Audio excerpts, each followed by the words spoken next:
Sayyidina Umar dan lain sebagainya. Tapi yang diajak hanya keponakannya, anak angkatnya Zaid bin Harithah. Berdua berjalan kaki menuju Taif.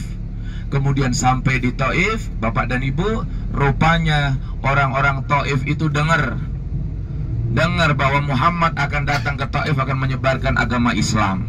Maka preman-preman di Taif itu mengumpulkan semua orang-orang yang berada di Taif, dari anak kecil sampai orang yang paling gede. Kemudian mereka dipersenjatai batu. Jadi kalau di Taif itu jalannya ada di bawah, rumah-rumah mereka itu di atas.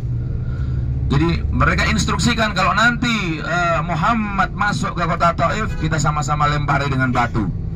Jadi yang kecil batunya kecil, yang gede batunya gede. Bayangin berapa orang itu Pak Ustadz? Kurang lebih 8 tahun.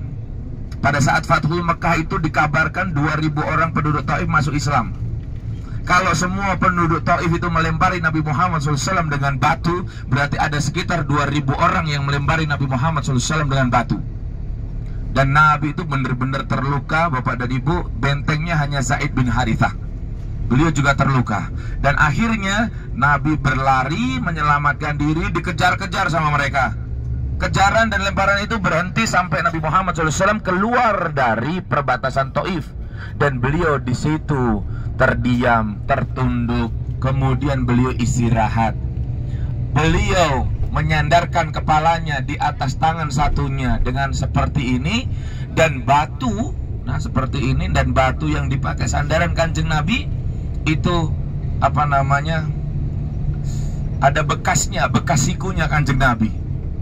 Nah, di bangunan itu kemudian dibangun namanya Masjid Ku, Masjid Siku. Itu masjid tempat berlindungnya Nabi Muhammad SAW. Dan pada saat itu malaikat Jibril datang. Marah malaikat Jibril. Jibril belum pernah marah seperti pada saat Jibril melihat kekasih Allah dilempari batu di kota Taif. Kemudian malaikat Jibril tanya, "Ya Rasulullah, ini orang mereka udah keterlaluan banget sama engkau. Mereka terlalu." Maka Jibril mengatakan, "Izinkan aku ya Rasulullah, aku balikkan bumi tempat mereka berpijak agar mereka semuanya mati." Kata Nabi, "Jangan Jibril. Mereka melakukan ini karena mereka nggak tahu satu saat anak cucu mereka akan beriman kepadaku."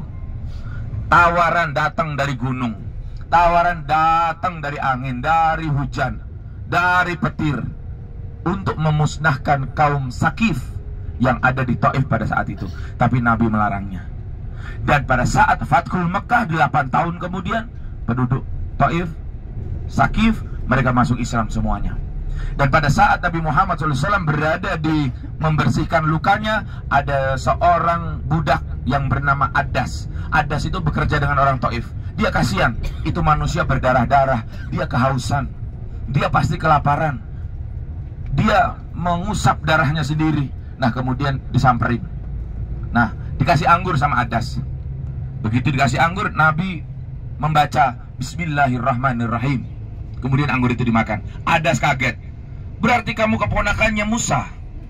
Tidak ada orang yang tahu bahasa ini kecuali keturunannya Musa."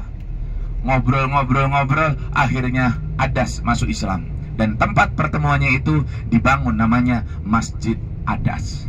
Dan sekarang yang akan kita tuju pertama kali adalah Masjid Ibnu Abbas. Siapa Ibnu Abbas? Anak dari Abbas bin Abdul Muthalib, keponakannya baginda Nabi Muhammad SAW. Nabi itu ketika Abbas kecil digendong sama Nabi.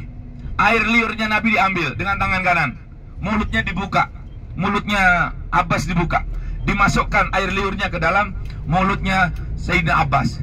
Dan beliau bersabda, "Ini akan menjadi orang ahli hikmah, ahli ilmu." Dan akhirnya betul, Sayyidina Ibnu Abbas menjadi tempat rujukan. Puluhan ribu hadis, ribuan hadis diriwayatkan oleh Ibnu Abbas. Dan Ibnu Abbas berpesan, "Kalau nanti aku meninggal dunia, jangan kau makamkan aku di Mekah dan Madinah, karena sungguh tidak pantas aku dimakamkan di sana. Makamkan aku di Taif." Nah, di dekat makamnya Ibnu Abbas dibangunlah sebuah masjid yang bernama Ibnu Abbas. Itu berdiri kurang lebih tahun 597 Masehi. Kalau saya tidak salah, sekitar 597 Masehi. Di situ berdiri Masjid Adas, Masjid Ibnu Abbas. Jadi ada 3 masjid. Kita akan ke Masjid Ibnu Abbas. Jadi Ibnu Abbas dimakamkan di tempat itu. Beliau keponakannya baginda Nabi Muhammad sallallahu alaihi wasallam. Terus di mana Ustaz tempat kecilnya Nabi Muhammad SAW? Masih memerlukan 2-3 jam untuk sampai ke kampung halamannya Halimatus Sa'diyah. Halimatus Sa'diyah orang yang mempunyai keberkahan yang sangat luar biasa karena menyusui baginda Nabi Muhammad sallallahu alaihi wasallam. Kanjeng Nabi itu pada saat, jadi orang-orang Mekah zaman dahulu Bapak Ibu mempunyai kepercayaan kalau kita punya anak tidak boleh disusui sendiri, agar tidak terjadi akhlak yang jahiliyah kepada anak-anak mereka. Maka orang-orang dari kampung sini, kampung Taif, mereka setiap 6 bulan sekali pergi ke Mekah. Dan pada saat itu tidak ada yang melirik bayinya Muhammad, karena Siti Aminah, bayangin Siti Aminah berdiri dari pagi sampai sore, gak ada orang yang nyamperin. Sampai Siti Aminah itu nangis, kenapa tidak ada yang mau menyusui anakku? Apakah karena aku miskin? Dan akhirnya Halimatus Sa'diyah ini sama suaminya. Terus putar lagi sampai 3 kali. Ya udah kepepet, kita ambil dia aja daripada kita pulang nggak bawa apa-apa. Tapi begitu Halimatus Sa'diyah menggendong bayi Muhammad bin Abdillah, air susunya ia rasakan bertambah banyak. Keledainya, ontanya, semuanya tambah gemuk. Domba-dombanya, dan akhirnya Halimatus Sa'diyah hidup dengan kecukupan karena bayi Muhammad bin Abdillah. Turunnya di sini. Oke. Bapak Ibu, kita turun di sini karena sekarang rupanya tidak diparkir. Nanti kalau sudah kumpul bisa kita. Dan Masjid Nabawi.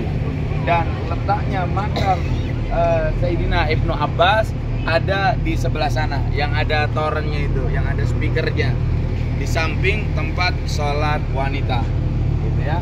Dan fadilah sholat di tempat ini sama seperti sholat kita di Indonesia. Dan disinilah seorang ahli ilmu, ahli hikmah, keponakannya baginda Nabi Muhammad SAW dimakamkan. Kita ke sana, nanti toilet juga ada di sana. Bapak Ibu nanti kalau yang misa, nanti kita kumpulnya di sini karena bisnya akan datang ke sini. Cirinya ini nih ya, Grills and More.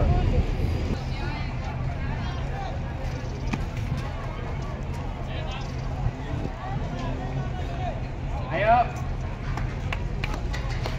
Ayo. Apa hari ini beda luna?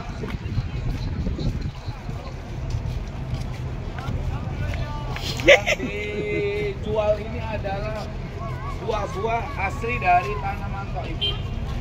Ayo kita foto di sana, Bapak. Luka-lukanya beliau hapus di tempat ini. Di sebelah kanan Masjid Go. Ya, jadi memang tidak dibangun, hanya sebagai prasasti saja. Nah, di sebelahnya Masjidku, agak jalan masuk itu ada Masjid Adas. Taif ini dingin, dan disinilah penghasil buah-buahan Bapak dan Ibu. Kalau pagi, Masya Allah, dinginnya minta ampun. Kalau lagi musim dingin, jam 12 itu bisa 7 derajat Celcius. Bapak Ibu nggak kuat kalau nggak pakai jaket. Ini tadi masih suasananya masih hangat, gitu ya, masih hangat. Ampas. Tadi saya cari-cari, ternyata setelah foto sudah pada mecah. Ada yang ke anggur, ada yang ke kopi.